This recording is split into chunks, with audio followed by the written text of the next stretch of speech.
우리가 예수 믿고 구원받은 성도가 된 이후에 삶의 목표는 분명히 구원받기 전과는 완전히 달라야 됩니다. 믿지 않았을 때의 삶과 또 믿은 이후의 삶이 비슷해도 안 되고 완전히 달라야 됩니다. 이를테면 전에는 땅의 것에 소망을 두며 살았던 사람들이었다면 이제는 하나님 나라의 복된 소망을 두면서 살아가는 성도들이 되어야 될 줄 믿습니다. 전에는 눈에 보이는 땅의 것에 소망을 두며 살았던 사람들이었다면 이제는 눈에 보이지 않지만 확실한 영의 세계를 바라보며 그 나라의 소망을 두며 살아가는 성도들이 되어야 될 줄 믿습니다. 고린도후서 4장 18절에 보면은 우리가 주목하는 것은 보이는 것이 아니요 보이지 않는 것이니 보이는 것은 잠깐이요 보이지 않는 것은 영원함이라 그랬습니다. 이것을 오늘 본문의 말씀과 연결시켜 본다면은 31절 말씀과 같이 살아야 될 줄 믿습니다. 자, 31절 한번 읽어줘 보세요. 그런즉 너희가 먹든지 마시든지 무엇을 하든지 다 하나님의 영광을 위하여 하라. 아멘. 그렇습니다. 먹어도 마셔도 무엇을 한다 할지라도 다 모든 것을 다 하나님의 영광을 위해서 사는 복된 성도들이 되어야 될 줄 믿습니다. 이 말씀은 하나님께서 인간을 창조하신 목적과도 일치되는 굉장히 중요한 사안입니다. 그래서 오늘 하나님의 영광을 위한 삶을 살게 된다면 하나님께서 우리 인생을 반드시 존귀한 인생으로 세워주실 줄 믿습니다. 이 존귀한 하나님의 세워주신 은혜가 우리 가운데 두루두루 편만할 수 있기를 바랍니다. 뿐만 아니라 우리가 장로교의 교단에 있어서 아주 중요한 웨스트민스터 소유리 문답이라는 것이 있는데 이것은 시랑 이 성경을 뽑아서 교리로 골격을 세우는 굉장히 중요한 이 교리서인데 거기에 보면은 제 1문에 한번 올려줘 보세요. 제가 한번 읽을 테니까 여러분이 답을 하시면 되겠습니다. 자, 제 1문 사람이 제일 되는 목적이 무엇인가? 사람의 제일 되는 목적은 하나님을 영원롭게 하는 것과 영원토록 그를 즐거워하는 것이다. 아멘. 사람이 제일 되는 목적은 하나님을 영원롭게 하나님께 영광 돌리고 그 다음에 영원토록 그 하나님을 즐거워하고 기뻐하는 것이 사람을 세운 목적이라는 거예요. 이렇게 살 수 있기를 바랍니다. 살아야 됩니다. 아멘. 자, 말 가운데서 엎드리면 디딤돌, 일어서면 걸림돌이라는 말이 있습니다. 똑같은 돌이라 할지라도 놓인 위치에 따라서 디딤돌이 될 수가 있고 걸림돌이 될 수 있다는 사실을 우리가 명심해야 될 줄 믿습니다. 그래서 돌이 있으면은 밟으면은 디딤돌이지만 걸려 자빠지고 넘어지면은 어떻게 될까요? 걸림돌이 되는 거예요. 똑같은 돌이라 할지라도 언덕을 올라가는 거기다 탁 놓고 하면은 디딤돌이 되겠지만 평지에 있으면은 여러분 만약에 낮이면은 볼 수 있겠지만 밤에 후라시도 없고 헤드라이트도 없는 입장에서 만약에 저런 돌이 놓여 있는 길을 만약에 간다면은 어떻게 될까요? 분명히 무슨 일이 발생될 겁니다. 옆으로 싹 빠져나가면은 주의 크신 은혜겠지만 똑같은 돌이라 할지라도 어디에 있느냐에 따라서 걸림돌이 될 수 있고 디딤돌이 될 수 있다는 말씀입니다. 자, 영적으로도 마찬가지입니다. 어떤 문제를 만났다 할지라도 밟고 건너갈지언정 걸려서 넘어지지 않도록 해야 됩니다. 어떤 시련과 문제가 우리 가운데 당면한다 할지라도 밟으면 다 이기는 거예요. 밟고 건너가면 다 승리하는 것입니다. 그러나 아무리 작은 돌뿌리라 할지라도 걸려서 넘어지면 그것은 걸림돌이 되지 않겠습니까? 여러분, 우리 경기 중에서도 그냥 달리기를 하는 그냥 달리기가 있지만 허들, 장애물을 놓고 이렇게 달리는 경기가 있습니다. 아시죠? 허들 경기가 있는데 그것은 뛰어서만 될 일이 아니라 점프도 잘해야 되는 것이지요. 그렇지 않겠습니까? 아무리 잘 달린다 할지라도 거기 턱 걸려 넘어지면은 결국은 1등을 할 수 없습니다. 그렇지 않겠습니까? 그리고 경기 가운데 높이뛰기라는 것이 있습니다. 높이뛰기. 여러분 사람의 키보다가 더 높이 짱대 갖다 걸어놓고 거기에서 점핑하지 이렇게 싹 마치 막 스프링복처럼 이 사람이 뭐 새도 아니고 이래 날아가서 이렇게 휙 넘어가는 거 보면 참 신기하잖아요. 그렇지 않습니까? 어떻게 그걸 넘어갈 수 있을까? 그러니까 그 높이뛰기 선수는 그 짱대가 있기 때문에 인정을 받는 것이지 짱대가 없으면 높이뛰기 선수는 다 의미가 없는 거예요. 그렇지 않겠습니까? 장애물이 나쁜 것이 아니라 뛰어넘기만 하면은 거기에 메달도 받을 수가 있고 칭찬도 받을 수가 있고 영광이 나타나는 줄 믿습니다. 자, 그다음에 32절, 34절, 32절, 33절 두 절 그 밑에 본문에 읽겠습니다. 유대인에게나 헬라인에게나 하나님의 교회나 거치는 자가 되지 말고 나와 같이 모든 일에 모든 사람을 기쁘게 하여 자신의 유익을 구하지 아니하고 많은 사람의 유익을 구하여 그들로 구원을 받게 하라. 아멘. 자, 여기 보면은 유대인에게나 헬라인에게나 하나님의 교회에나 뭐 하지 말고 거치는 자가 되지 말고라고 말씀하고 있습니다. 여기서 거치는 자가 되지 말고 이 말은 헬라어로 아프로스코포스라는 단어를 쓰는데 뜻은 세 가지입니다. 첫 번째, 범죄하지 않는, 두 번째, 허물이 없는, 세 번째, 꺼리낌이 없는 이런 뜻을 가지고 있습니다. 그러니까 범죄하지 않고 허물이 없고 꺼리낌이 없게 하라는 말씀이지요. 즉 걸림돌이 되어서 다른 사람을 넘어지게 하거나 다른 사람을 곤란하게 하지 말라는 얘기입니다. 자, 그런데 여기 보면은 33절에 나와 같이 모든 일에 모든 사람을 기쁘게 하여 그랬습니다. 모든 일, 모든 사람을 기쁘게 하여 그랬는데 이 뜻은 모든 사람을 기쁘게 하려고 애쓰다, 모든 사람의 편의를 도모하다 이런 뜻을 가지고 있습니다. 이 말씀을 정리하면은 어떤 상황이라 할지라도 다른 사람을 실족하게 하는 걸림돌이 되지 말고 모든 사람을 유익되게 하고 기쁨이 되게 하는 디딤돌 역할을 하라는 말씀이에요. 어떤 사람이라 할지라도 누구는 되고 누구는 안 되는 것이 아니라 어떤 사람이라 할지라도 오늘 사도 바울은 오늘 본문을 통하여서 걸림돌이 되지 말아야 될 부류를 세 부류를 소개하고 있습니다. 먼저 32절에 보면은 첫 번째 나오는 사람들이 유대인에게나 이렇게 나옵니다. 그렇죠? 유대인에게나 이렇게 말씀을 하고 있는데 당시 유대인이란 하나님을 믿었지만 예수님을 믿지 않았어요. 지금도 마찬가지입니다. 도리어 예수 믿는 사람들을 지독스럽게 핍박하고 괴롭혔던 사람들이 유대인인데 이방인보다 더 괴롭혔던 사람들이 유대인들입니다.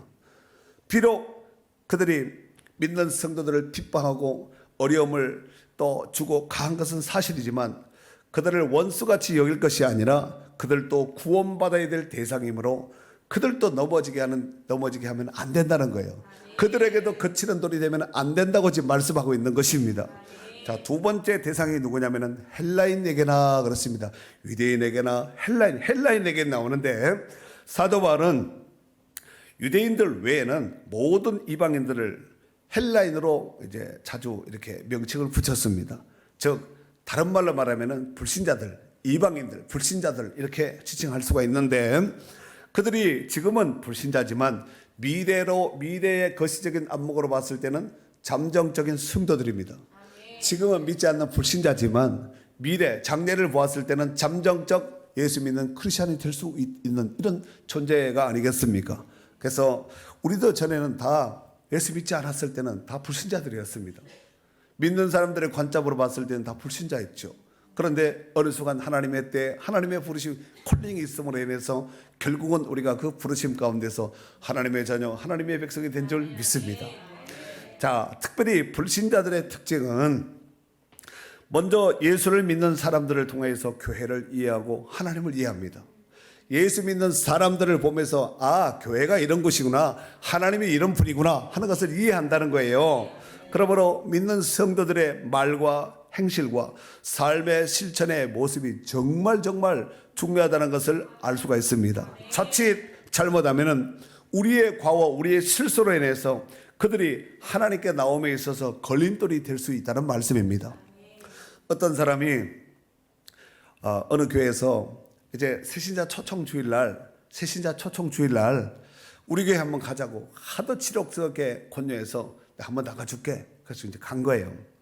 그런데 문제는 교회 입구에 이제 쭉 안내위원들이 서 있지 않겠습니까?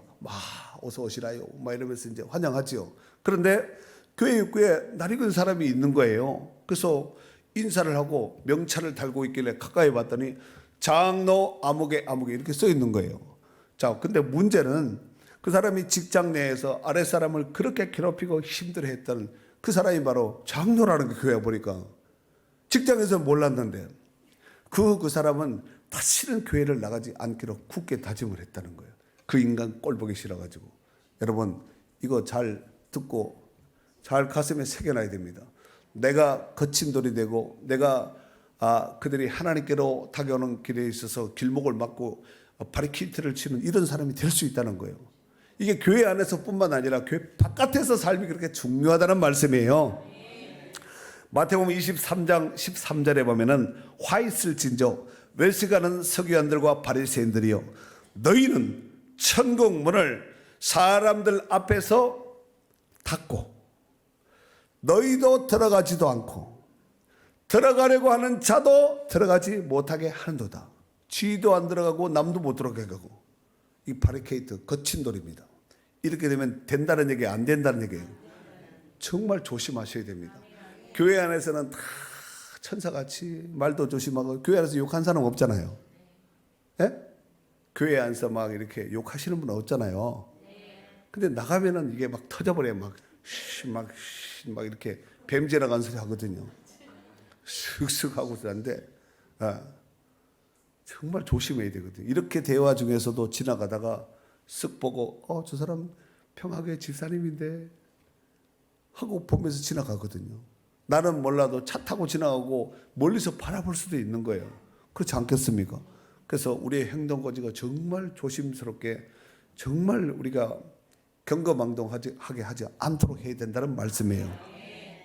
세 번째로 자 유대인에게나 헬라인에게나 또 여기 보니까 하나님의 교회에서나 세 번째 하나님의 교회가 나오죠.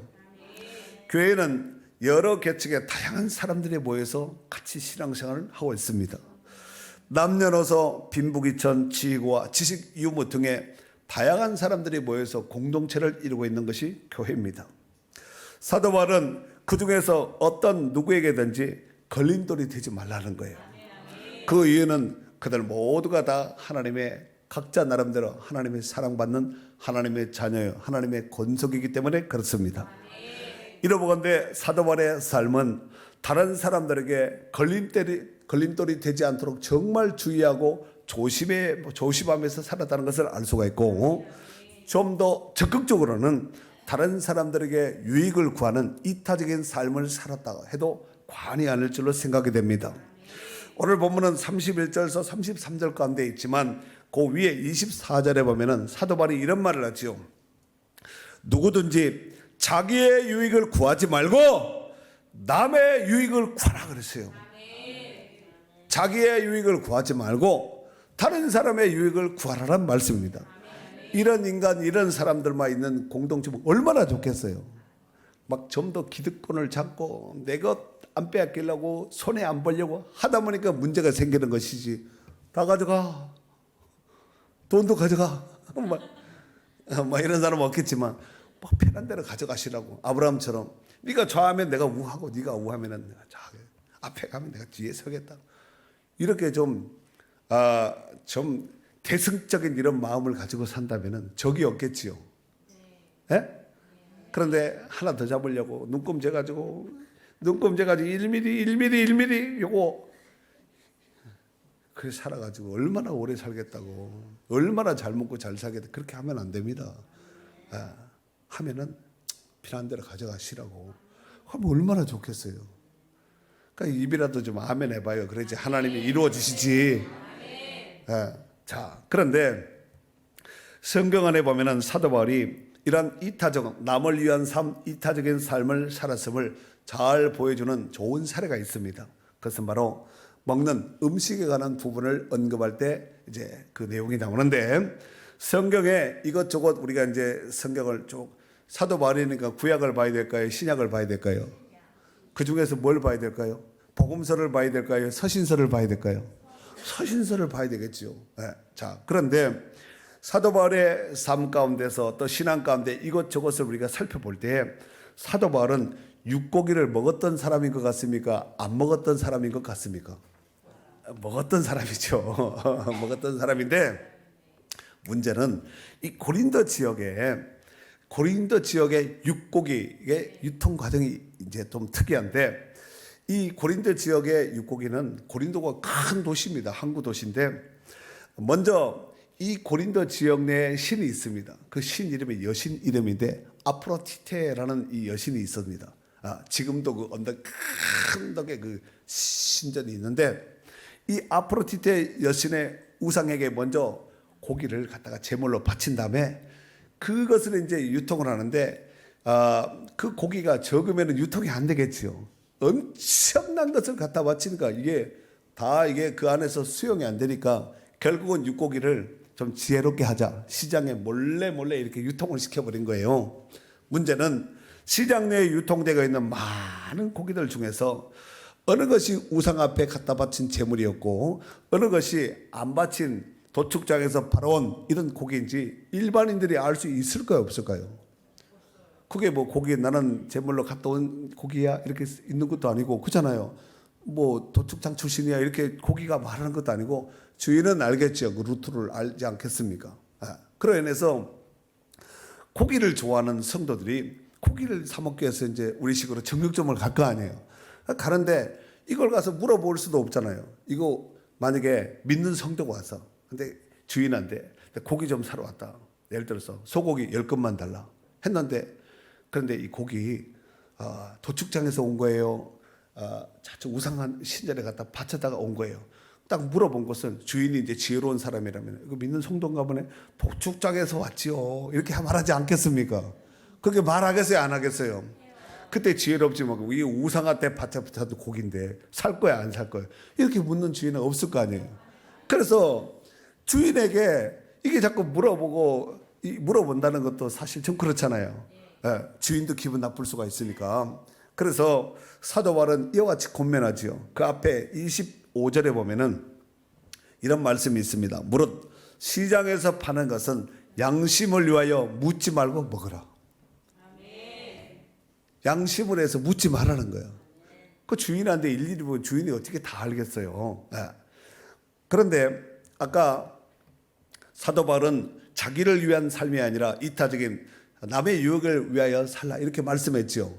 아까 25절에 그러죠. 누구든지 자기의 유익을 구하지 말고 남의 유익을 구하라 그랬잖아요. 이타적인 삶을 살라 이렇게 권면하지 않았겠습니까? 자, 그런데 이 사도 바울이 이타적인 삶, 남을 위한 삶을 살았다는 그 근거가 고린도전서 8장 13절에 보면은 이런 말씀이 있습니다. 그러므로 만일 음식이 내 형제를 실족하게 하면 나는 영원히 고기를 먹지 아니하여 내 형제를 실족하지 않게 하리라 그랬습니다. 요 말씀으로 보아서 사도 바울은 고기를 먹었던 사람이라는 거예요, 안 먹었던 사람이라는 거예요? 먹었던 사람인데 혹 먹는 문제로 인해서 성도가 형제가 실족하거나 넘어지고 그것이 거친 돌에 대해서 넘어지는 성도가 있다면 난 영원토록 고기 먹지 않겠다. 왜냐하면 이타적인 남의 유익을 해서 남을 살려야 되는 거친 돌이 되지 않도록 하기 위해서 그래야겠다. 이렇게 다짐한 것이 아니겠습니까? 이러보건대 사도 바울은 다른 사람들에게 거치는 자가 되지 않도록 하기 위해서 자신이 누릴 수 있는 기득권마저 특권마저도 내려놓고 다른 사람들에게 유익을 구함으로써 덕을 끼치고 사람을 실족하지 않게 하였음을 볼 수가 있습니다. 사랑하는 성도 여러분, 우리가 사람들과의 관계 속에서 관계가 좋으면 얻어지는 유익이 정말 많습니다. 그 좋은 관계를 통해서 온갖 좋은 것을 함께 공유하고 누릴 수 있기 때문에 그렇습니다. 그리고 결정적인 것은 관계가 좋으면요 전도도 잘해요. 관계가 좋은 사람은 전도도 잘합니다. 여러분, 하나님과의 관계가 좋으면 뭐가 될까요? 응답을 받습니다. 사람들과의 관계가 좋으면 어떻게 될까요? 자기 하는 일이 잘 될 수밖에 없어요. 여러분, 하는 족족이 일이 바리케이트, 거친 돌, 돌뿌리 막 이상한 것들이 장애물이 있다면은 그 걷는데 일하면 얼마나 힘들겠어요. 그렇지 않겠습니까? 예수님은 하나님과 인간 사이의 걸림돌 같은 죄의 문제를 해결하기 위해서 십자가를 지심으로 죄인들이 천국 갈 수 있도록 구원의 디딤돌 역할을 하신 줄 믿습니다. 골로새서 1장 20절 읽어줘 보세요. 그의 십자가의 피로 화평을 이루사 만물 곧 땅에 있는 것들이나 하늘에 있는 것들이 그로 말미암아 자기와 화목하게 되기를 기뻐하심이라. 아멘. 그의 십자가의 피로 화평을 이루사, 그냥이 아니죠. 피로 화평을 이루사 만물 곧 땅에 있는 것이나 하늘에 있는 것이나 그로 예수님으로 말미암아 자기와 화목되게 되기를 기뻐하셨다는 것입니다. 뿐만 아니라 에베소서 2장 16절에 보면은 또 십자가로 이 둘을 한 몸으로 하나님과 화목되게 하려 하심이라 그랬습니다. 십자가에서 화목이 이루어졌다는 것입니다. 그렇다면은 이제 그리스도 예수 안에서 화평케 된 자들, 예수 믿고 구원받은 성도들, 자녀들은 어떻게 살아야 할까요? 그것은 바로 어떤 상황을 만났다 할지라도, 어떤 문제를 만났다 할지라도 걸림돌의 삶이 아니라 디딤돌의 삶을 살아가야 될 줄 믿습니다. 그러한 사람이 진정 성령으로 거듭난 하나님의 백성, 하나님의 권속, 하나님의 자녀인 줄 믿습니다. 로마서 5장 1절에 보면은 그러므로 우리가 믿음으로 의롭다 하심을 받았으니 우리 주 예수 그리스도로 말미암아 하나님과 화평을 누리자 그랬습니다. 정말 우리가 예수 그리스도 안에서 의롭다 칭함을 받는 하나님의 자녀, 죄사함의 문제를 해결한 하나님의 자녀가 되었다면 하나님과 더불어서 화평한 자가 이걸 누리셔야 됩니다. 마태복음 5장 9절에 보면은 화평하게 하는 자는 복이 있나니 그들이 하나님의 아들이라 일컬음을 받을 것이요. 어디를 가든지 분쟁의 씨앗, 또 정말 좋지 못한 모든 악의 축에 이런 가시덤불 같은 또 거친 돌과 같은 이런 역할이 아니라 어디를 가든지 동서남북 어디를 가든지 화평의 사신이 되어서 분쟁이 있고 다툼이 있고 시기 질투 원망 안 좋은 것이 있는 곳에도 이 사람이 딱 나타나면 다 질서가 착 잡혀버리고 정말 화평게 되는 분쟁의 요소를 제거하고 화평의 복을 누릴 수 있는 이런 축복의 통로, 축복의 존귀한 축복의 통로가 되어야 될 줄 믿습니다. 이제 2024년 새해부터는 우리가 다른 사람들을 세우고 잘 섬기는 화평의 디딤돌이 될지언정 다른 사람들을 원수 먹게 하고 분쟁하게 하고 싸우게 하고 실족게 하는 이 가시 같은 걸림돌이 되지 않도록 하셔야 됩니다. 그래서 많은 사람들에게 유익을 주고 덕을 끼침으로 저와 여러분들을 통하여서 수많은 영혼들이 하나님께 돌아오는 역사가 이룰 수 있는 축복된 한 해가 될 수 있기를 주의 이름으로 축원합니다.